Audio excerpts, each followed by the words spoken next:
அஸ்ஸலாமு அலைக்கும் வரஹ்மத்துல்லாஹி வபரகாத்துஹு.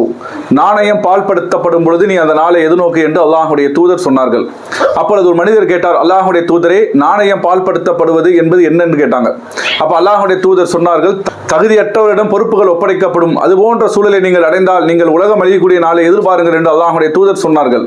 இன்றைக்கு நாம் வாழக்கூடிய சூழல்ல நம்மை சுற்றி நம்மை நிர்வாகம் பண்ணக்கூடிய நமக்கு மேல் அதிகாரத்தில் உள்ள ஒவ்வொரு துறையும் எடுத்து பாருங்க. ஒவ்வொரு தனிப்பட்ட நபர் அல்ல, பெரும்பாலும் எப்படி இருக்கிறார்கள் என்று பார்க்கின்ற பொழுது தகுதியற்றவர்களாக அந்த பொறுப்புகளில் அமர்ந்து அவர்கள் பணி செய்வதை நம்மால் பார்க்க முடியும்.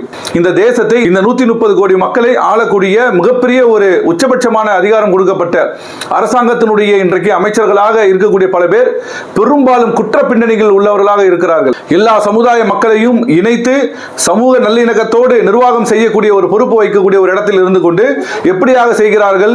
மிகப்பெரிய வன்மத்தோடு இன்றைக்கு பிரித்தாளும் சூழ்ச்சியை செய்யக்கூடியவர்கள் எல்லாம் இந்த நாட்டை ஆளக்கூடியவர்களாக, உள்துறை அமைச்சர்களாக, இன்னும் ஒவ்வொரு துறை சார்ந்த அமைச்சர்களாக இன்றைக்கு இருக்கிறத நம்ம கண்கூடா பார்த்துக்கிட்டு இருக்கிறோம். அதை தாண்டி நமக்கு மேல அரசு நிறுவனங்கள் எடுத்துக்கிறங்க, அதிகார மட்டத்தை எடுத்துக்கிறங்க.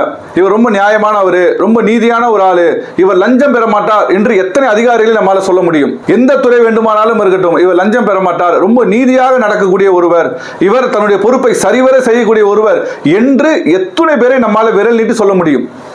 அவ்வளவு எண்ணிக்கையில் இன்றைக்கு குறைந்து போய் இருக்கிறார்கள். எல்லாமே லஞ்சத்திலே மூழ்கி கிடக்கிறார்கள். எல்லாமே பொறுப்புல அமானிதத்தில் மோசடி செய்யக்கூடியவர்களாக தான் இன்றைக்கு பொறுப்பு வைக்கிறார்கள். பொறுப்புக்கு தகுதியற்றவர்களாக அந்த பொறுப்பில் அவர்கள் நியமனம் செய்யப்படுகிறார்கள். ஒரு வேலை இருக்கிறது, அந்த பொறுப்புக்கு தகுதியானவரை எப்படி தேர்வு செய்கிறார்கள்? லஞ்சத்தினால் தேர்வு செய்கிறார்கள், பணத்தினால் தேர்வு செய்கிறார்கள், சிபார்சினால் தேர்வு செய்கிறார்கள். நேர்மையாக தகுதியின் அடிப்படையில் எத்தனை பொறுப்புகளுக்கு இன்றைய நாட்டிலே அரசு நிறுவனங்களை தேர்ந்தெடுக்கப்படுகிறது. இப்படி ஒட்டுமொத்த நம்மை ஆளக்கூடிய, நம்மை சுற்றி உள்ள எல்லா அதிகார மட்டத்தையும் நாம் பார்க்கின்ற பொழுது தகுதியற்றவர்களாக நிர்வாகம் செய்யக்கூடியதையும் தகுதியற்றவரிடத்தில் பொறுப்புகள் ஒப்படைக்கப்பட்டதையும் நம்மால் பார்க்க முடிகிறது. ஏதோ அங்கொன்றும் இங்கொன்றுமாக நடந்தால் பரவாயில்லை, அங்கொன்றும் இங்கொன்றுமாக தான் தகுதியான ஒரு நபரை நம்மால் பார்க்க முடிகிறது. பெரும்பான்மையானவர்கள் தகுதியற்றவர்களாகவும் அந்த பொறுப்பிலே அமானித மோசடி செய்யக்கூடியவர்களாகவும் இருப்பதை பார்க்கின்ற பொழுது நிச்சயமாக அல்லாஹ்வுடைய தூதர் சொன்னார்கள், தகுதியற்றவரிடம் பொறுப்புகள் ஒப்படைக்கக்கூடிய அந்த சூழலை நீங்கள் பெரும்பாலும் காணுகின்ற பொழுது அந்த உலகம் அழியக்கூடிய நாள் உங்களுக்கு சமீபமாக இருக்கிறது என்று சொன்னார்கள். அந்த எச்சரிக்கை நடந்தேறி விடுமோ என்ற அச்சத்தோடு தான் நம்மளை சுற்றி உள்ள சூழல் எல்லாம் அமைந்திருக்கிறது. அஸ்ஸலாமு அலைக்கும் வரஹ்மத்துல்லாஹி வபரகாத்துஹு. நாணயம் பால்படுத்தப்படும் பொழுது நீ அந்த நாளை எதிர்நோக்கு என்று அல்லாஹுடைய தூதர் சொன்னார்கள். அப்பொழுது ஒரு மனிதர் கேட்டார், அல்லாஹுடைய தூதரே, நாணயம் பால்படுத்தப்படுவது என்பது என்னன்னு கேட்டாங்க.